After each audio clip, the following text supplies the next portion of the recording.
Mr. Professor, dear professors, colleagues, so let me first express my gratitude for invitation. It is a great honor for me to be here and to be a part of this today's event and in the future. So let me also express my great admiration for your plans and for ideas which are represented in this what you are doing here. So I think it is a great need for such an activity. So congratulations. I would like to start some general reflection concerning the question of the basic terms which we are using in our life today, political life, but also on the legal level in Europe, with some question which is, I think, the most important. Are we talking about the same when we are using some terms? And let me start with some reflection which is, I think, perfectly introduces us to the issues that will be subject of my speech.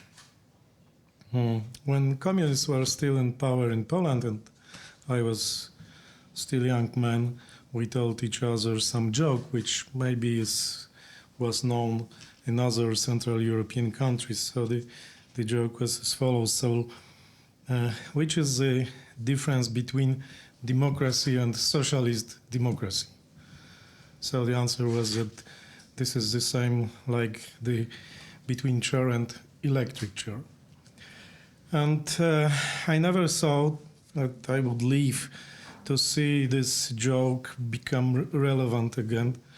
Currently, this, in my opinion, refers to the current situation with so-called liberal democracy. At the turn of the 20th and 21st centuries, some European elites decided that it was necessary to start building a new Europe. This new Europe has to be, according to their vision, a materialization of the ideas recorded in the so-called Ventotene Manifesto, whose main creator was Altiero Spinella. This Italian communist outlined a vision of building a new and, in fact, communistic order on the ruins of old Europe, and most of the current European elites adopted his vision as their own. So since the 90s, there has been a fight to annihilate this old Europe and build a new order in Europe.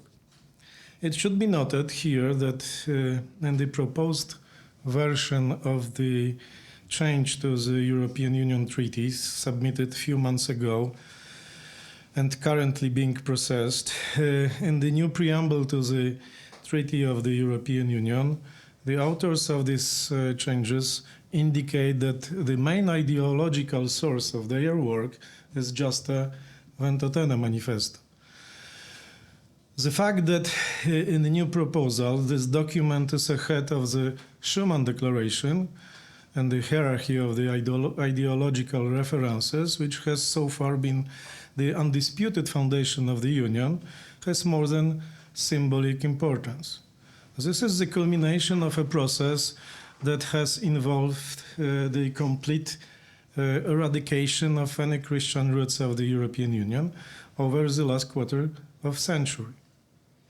One of the main authors of this process was just Spinella, who played, we should remember about it, the main role in preventing in the rejected draft of the European Constitution from including references to the achievements of the Christian civilization as a constitutive foundation of the European Union.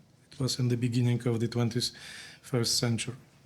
Now the survivors of Spinella and his Crocodile Club are about to achieve a second triumph. The Union is to be the fruit of the thoughts of Marx, Lenin, as interpreted by Trotsky, and this is the essence of the indicated procedure.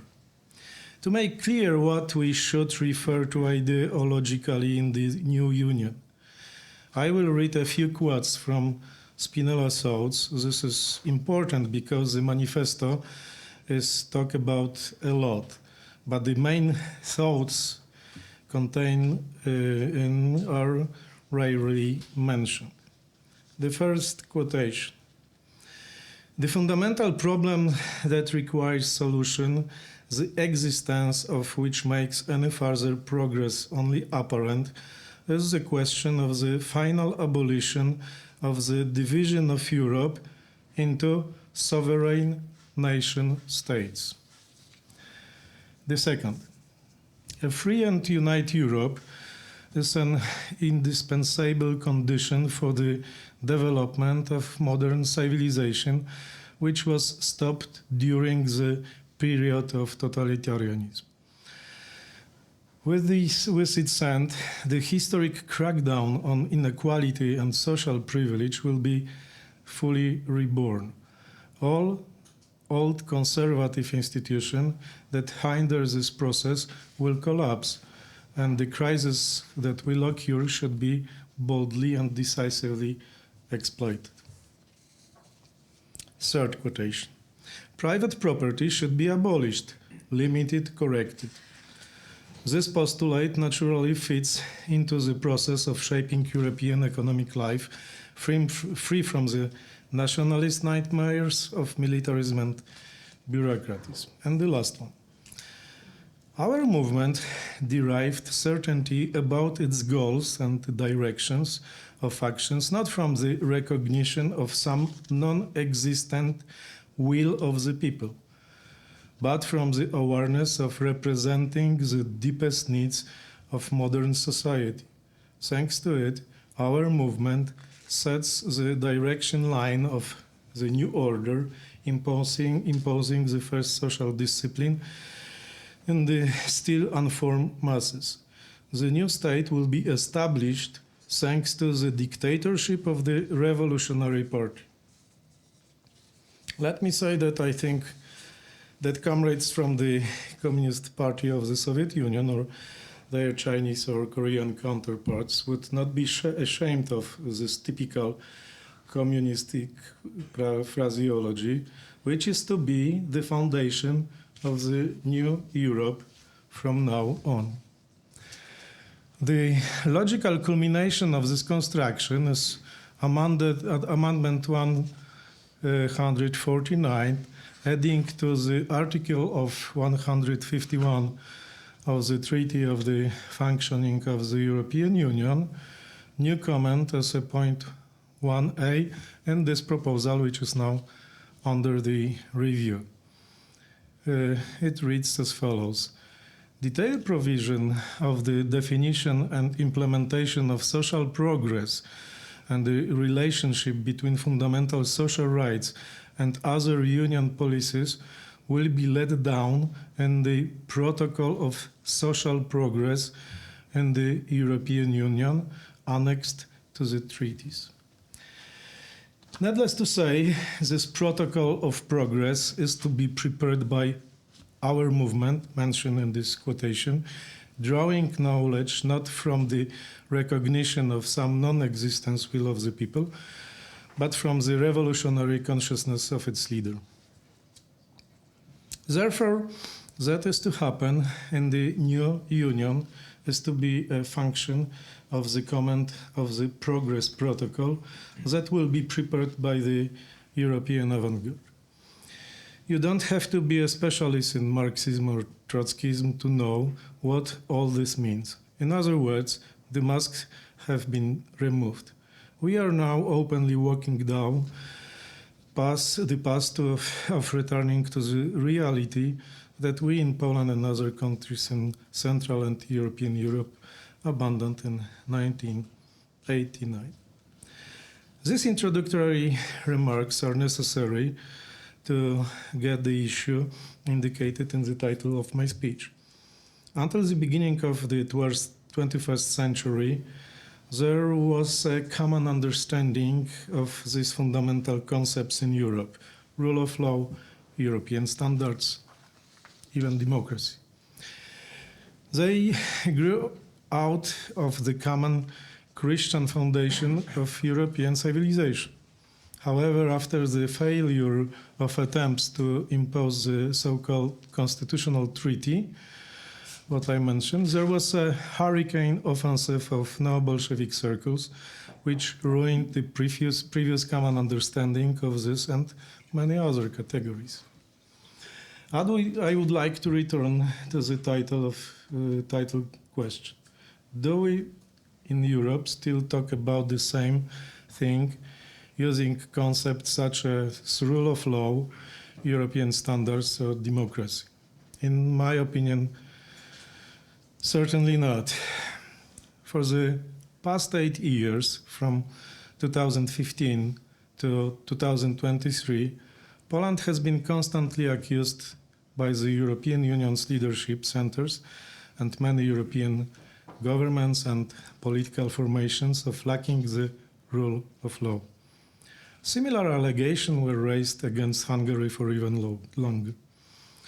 Virtually every attempt to change legal regulation regarding the, for example, organization of justice were furiously attacked primarily by these neo-Bolshevik centers. Despite the fact that the treaties clearly excluded these issues from the Union's competences, the EU institutions, going beyond the powers contained in these treaties, granted themselves the right to interfere in this sphere.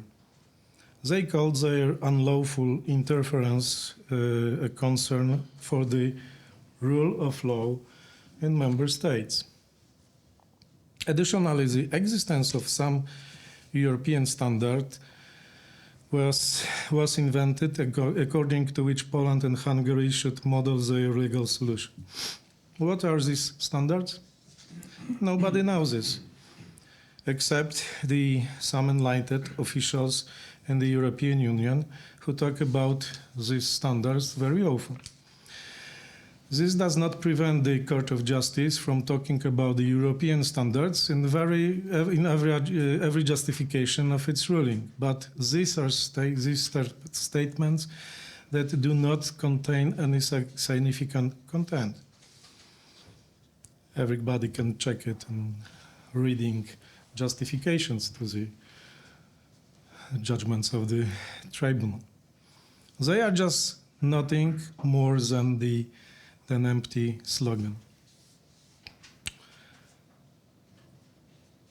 What absurdities does this lead to? Poland has constructed certain solutions regarding the appointment of judges based on the Spanish model and partially on the German model, but in this case, much less politicized than in Germany. However, when the Court of Justice assessed this Polish system, it stated that the solution may be the same, or perhaps even better in Poland than in Germany. However, in their opinion expressed in the justification, the solutions in countries with decades of democracy, like Germany or Spain, are different than those of some barbarians in Poland. This ruling and the argument it contained were repeated on every occasion for 8 years. The feeling of superiority, protectionism, and contempt for countries in our part of Europe are only part of explanation of this phenomenon. A more serious element is that the Marxist thinking currently dominating in the European Union uses similar concepts. However, their content is completely different. This instrumentalism is best seen in the use of specific concepts to caricature the concept of democracy. Until recently, the consensus was that democracy was essentially majority rule. A majority elected in democratic elections. This understanding of democracy has been the foundation of Western civilization, at least since the turn of 19th and 20th centuries. Nowadays, however, obtaining a majority in elections may simply be a populism, having nothing to do with democracy. You can say that in liberal democracy, only those who are not populists can have majority. When populists win elections, there is no democracy anymore. What's more, there is a threat to democracy, even a threat of authoritarian rule. In a liberal democracy, minorities should rule. And so we are brought up with the idea that if minority imposes its will on the majority, and on top of that harasses the majority, we are dealing with authoritarianism. Today it turns out that this is essence of liberal democracy. And the greatest threat to democracy is if populists win the elections. In Soviet Union and the Soviet bloc countries, at one point, Stalin was the greatest criminal of all time, was called, among other things, the great linguistic. It was he who was famous for instrumentally broadcasting the so-called new content to traditional concepts. This cunning of his has become the basic tool of Marxism, who, despite the formal fall of communism in European countries, are revived today. And not only did they come to life, but they set the throne to the entire European debate today. We speak different language. The terms used by some may sound similar, but their content is completely different. That's why we don't understand each other. Our common task, I think, however, is to fight to restore this main concept and their real content. Thank you.